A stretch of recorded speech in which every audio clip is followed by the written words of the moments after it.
दोस्तों, एक बिल, एक गवर्नर और एक सुप्रीम कोर्ट का ऐसा फैसला जिसने पूरी राजनीति में भूचाल ला दिया। अब सवाल ये उठता है कि हुआ क्या है, और क्या सुप्रीम कोर्ट गवर्नर को इंस्ट्रक्शन दे सकते हैं कि अपना काम उन्हें कैसे करना चाहिए, और क्या प्रेसिडेंट ने सुप्रीम कोर्ट से सवाल करके उसी जजमेंट को चैलेंज कर दिया है। अब ये कहानी जो है ना, ये सिर्फ कानूनी नहीं है। ये कहानी है एक पावर टसल की, जुडिशरी, एग्जीक्यूटिव और फेडरलिज्म के बीच एक साइकोलॉजिकल गेम की। और इस गेम के हैं दो सीक्रेट वेपन्स, आर्टिकल नंबर 142 और 143 ऑफ द इंडियन कॉन्स्टिट्यूशन।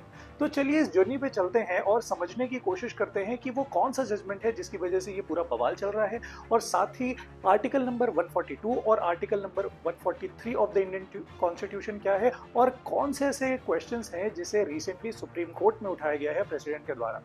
अब इमेजिन करो एक ऐसा कोर्ट रूम जहां पर बैठे हैं जज, केस चल रहा है, लेकिन सामने कोई ऐसा मैटर आ गया है जहां पर एग्जिस्टिंग लॉज काफी नहीं है, रूल्स हैं लेकिन जस्टिस के रास्ते में रुकावट बन रहे हैं। यहीं पर आता है article number 142 of the Indian constitution, Supreme Court का in case of emergency break the glass tool.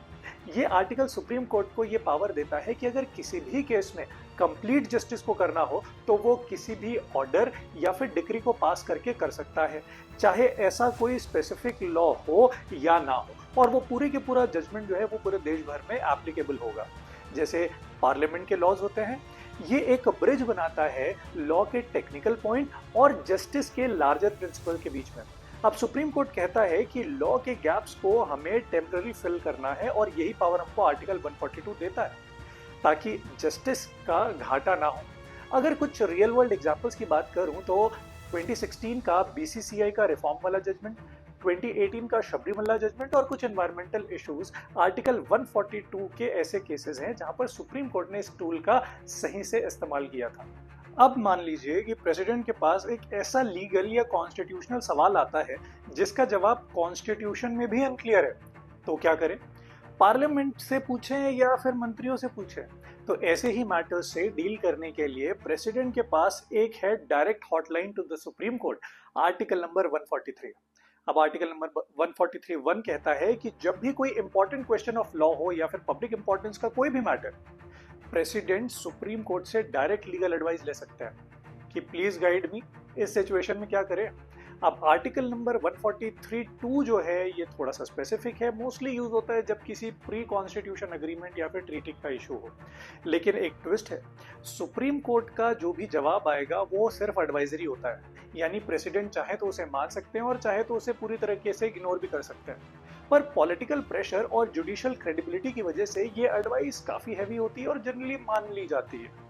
दोस्तों, अब बात करते हैं उस जजमेंट की जिसकी वजह से ये पूरा बवाल चल रहा है, state of Tamil Nadu versus the governor of Tamil Nadu.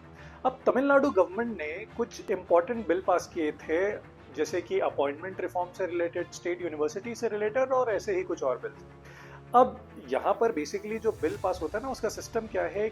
अगर मैं सेंट्रल लेवल की बात करूँ तो किसी भी बिल को पास करने के लिए पहले दोनों हाउसेज में उसको पास होना जरूरी है पार्लियामेंट के, और उसके बाद वो जाता है प्रेसिडेंट के पास अप्रूवल के लिए, और अप्रूवल होने के बाद ये बन जाता है एक लॉ। मगर प्रेसिडेंट चाहे तो इसे वापस रिटर्न भी कर सकते हैं और थोड़ा और इस पर विचार करने के लिए इसे होल्ड भी कर सकते हैं।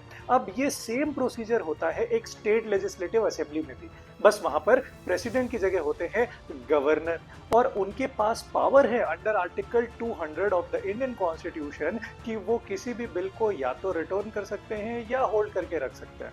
मगर कब तक होल्ड करके रख सकते हैं ये टाइम इसमें मेंशन नहीं है।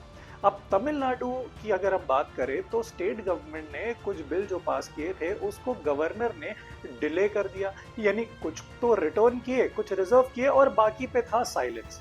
तो तमिलनाडु के जो सीएम है एम के स्टालिन, उनने ये कहा कि ये डेमोक्रेसी का मजाक बन गया है और इस मैटर को सीधा सुप्रीम कोर्ट लेकर के चले गए। इसके बाद 8 अप्रैल 2025 सुप्रीम कोर्ट ने आर्टिकल 142 का किया फुल यूज, बोला कि गवर्नर और प्रेसिडेंट दोनों ही किसी भी बिल को इनडेफिनेटली डिले नहीं कर सकते।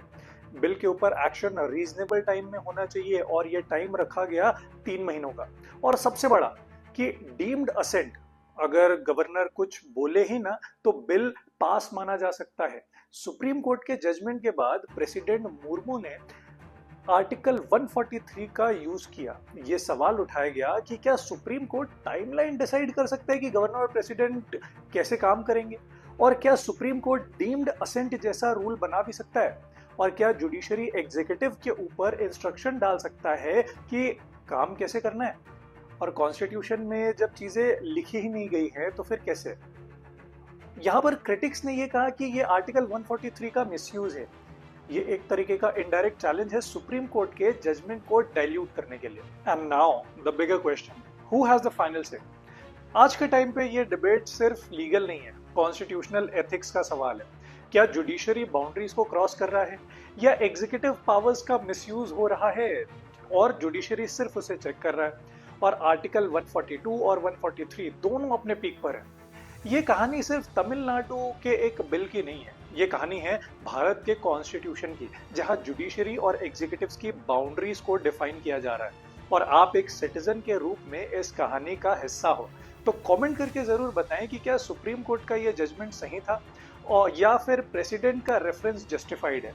अगर आपको ये पॉलिटिकल थ्रिलर पसंद आया हो तो इस वीडियो को लाइक जरूर करिएगा और शेयर भी करिएगा, साथ ही साथ पे इस चैनल को सब्सक्राइब भी जरूर करिएगा।